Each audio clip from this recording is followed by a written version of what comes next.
Good morning from the south of Spain, near the Pyrenees, a place called Pau we stayed in last night.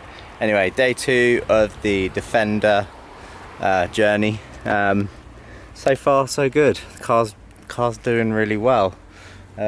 Couple of niggling issues. This panel here seems to be making a fair bit of noise, so I don't know whether there's sort of wind getting cut, sort of channeling its way underneath this and then making a rattling sound while we're driving. Apparently it is a known issue from what I've heard, so it'll be interesting to see what that actually is when we get it sorted out when we get back.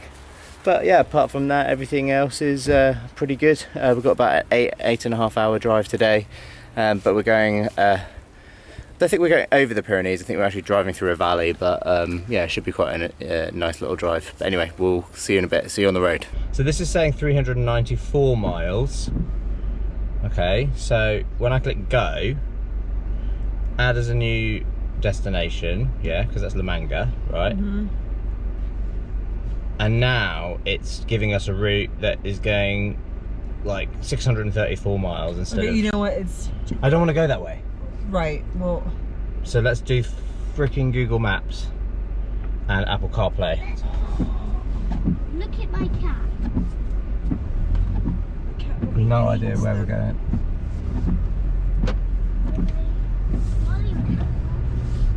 A bit of criticism with the car at the moment is seems to be having an absolute nightmare trying to get the indicators. So you can speak well this morning. Having a nightmare trying to get the windscreen wipers to actually work. So they are currently on auto, but look at the windscreen. And I'm changing the I mean, this is the, I guess this is the frequency of which the windscreen wipers are supposed to go, and that's not doing anything. That puts them on a constant. Oh no, that, 600 meters. I don't even know what that setting is. That, yeah, but look at them. They judder too They much. struggle, they jutter. It's just, yeah, it's not good. So yeah, just sort of, I feel like I'm focusing on trying to work out what settings to have the windscreen wipers on, and then the only other option is to have them on constant, which is just too much. We've got very fine rain today at the moment, so yeah. Anyway,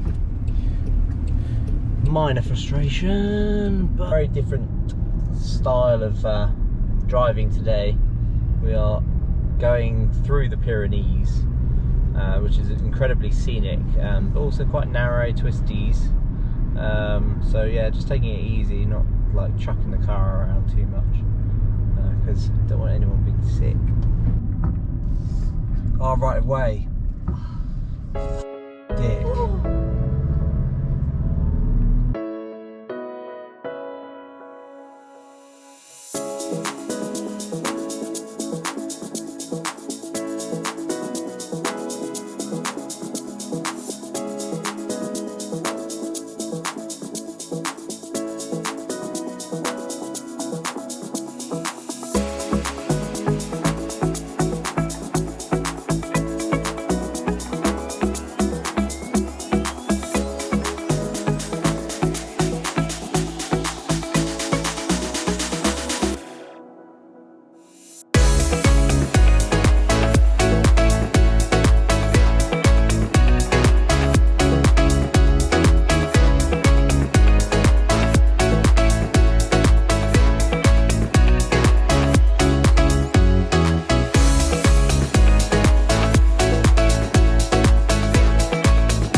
Over the Pyrenees, what an amazing view.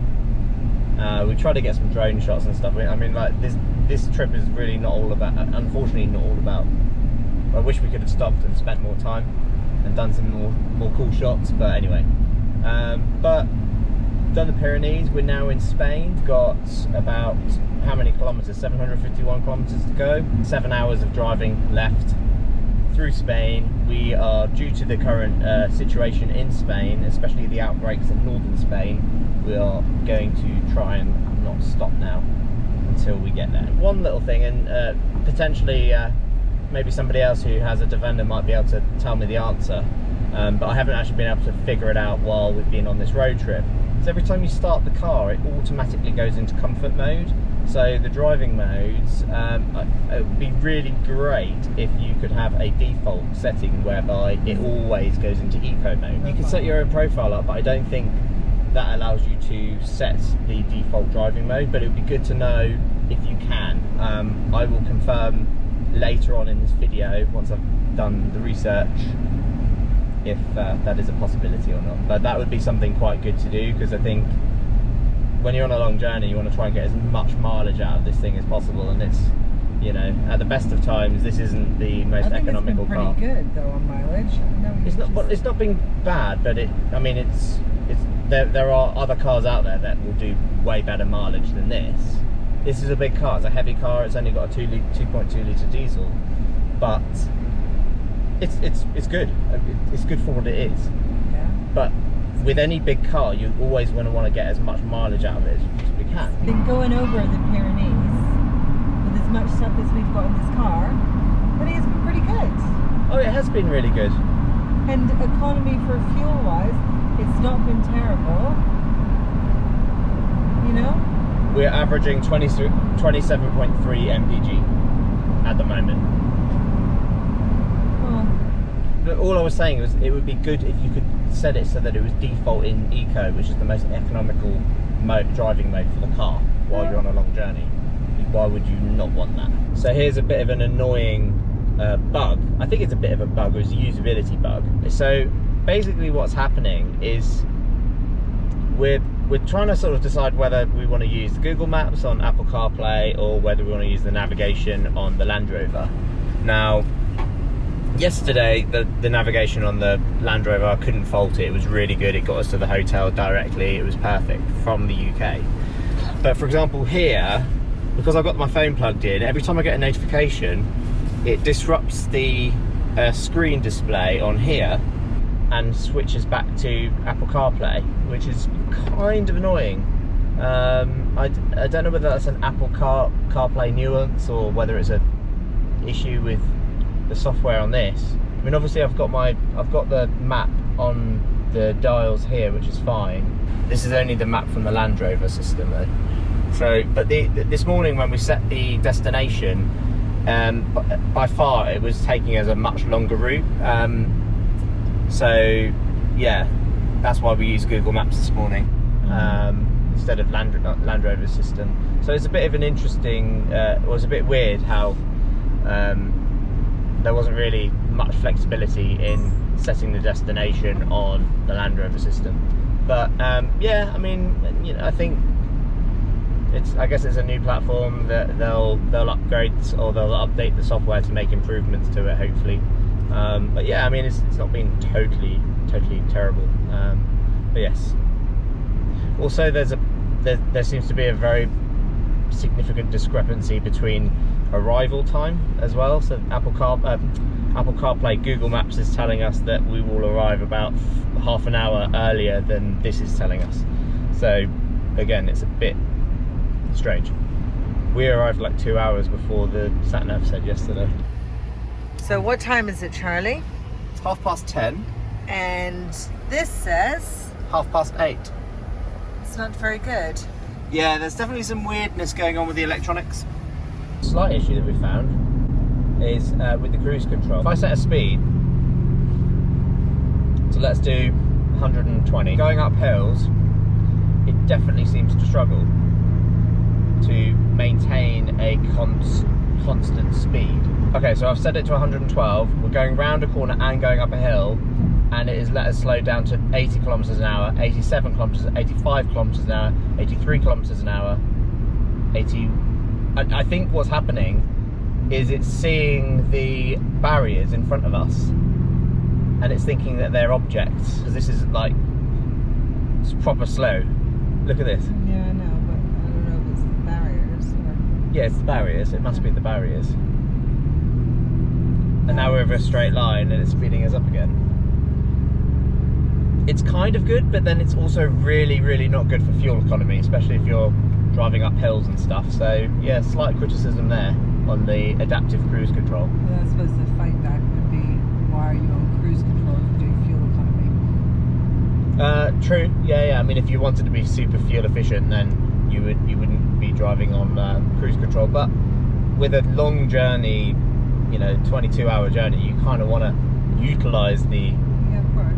the benefits of having the cruise control. But yeah, it's definitely not a progressive and consistent use of the throttle when it's on cruise control. So yeah, that's a bit of a weird one. Okay, well, it's not doing it now, funny. Yeah, because I'm manually. I'm driving manually, that's why. We're on a flat bit of road. We're going to test whether my theory yesterday is correct. Okay, so we're doing 138 on cruise control. Got the live MPG up, and it's slowing us down because we've got a car in front of us. And look, so this is the other thing about adaptive cruise control.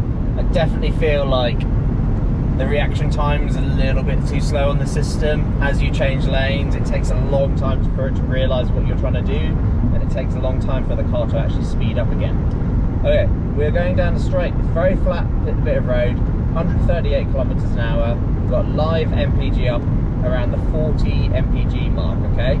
40 MPG, 30, well, it's going 37, 40 MPG at the moment. Now I'm going to hit the down button. Access height selected. Nah, it's not really making much of a difference. I don't think maybe it's not lowering it. Let's kind of go 43, 46. And now it's slowing us down because we're coming from. But yeah, as I pull out. Oh, I don't like how much this slows you down. Yeah. So as I pulled out there, it latched onto the car there in front of us. As I pulled out, it slammed the anchors on. So I'm going into a fast lane and it slams the anchors on. Yeah, it could do with being a little bit more adaptive, or a bit more intelligent, so it understands what you're trying to do. Because if you had a fast car coming up behind you and this thing's slowing down while you've pulled out into the fast lane, that's not really going to be great. But anyway, yeah, I guess like you get to know these things after a period of time of living with the car and taking it on a long road trip, really. But yeah, this again, it is like we've hit a bit of a bend in the road here, and it's slowing us down a little bit, and it's just not what you want. You see the green bars on the dash. So I've got the lane avoidance on now. We've got a corner coming up. Watch what happens. Look, ready? Oh, steering wheel is steering for us. Okay, I have to keep my. It sort of gave up there because it was a bit of an aggressive turn. But let me just do it again. It does tell you off as well. I don't think it works with these. Look, watch. Oh, it doesn't work. It doesn't work with the solid lines. But look, watch this. It works with these ones. Watch. See? Oh, back in, and it's also telling me off. It's saying keep your hands on the wheel, which is good. It is actually quite nice, but. Yeah, let's do it again. Oh yeah, keep your hands on the wheel. That's good. I'm like not touching the wheel, but it doesn't seem to do anything about this. Yeah, put your hands on the wheel. It's telling you. I have my hands on the wheel. It's still beeping. You broke the car. I broke the car. Anyway, so yeah, it's cool. I don't think it's really designed to be used in the way that we're using it, but it's fun. Filming something.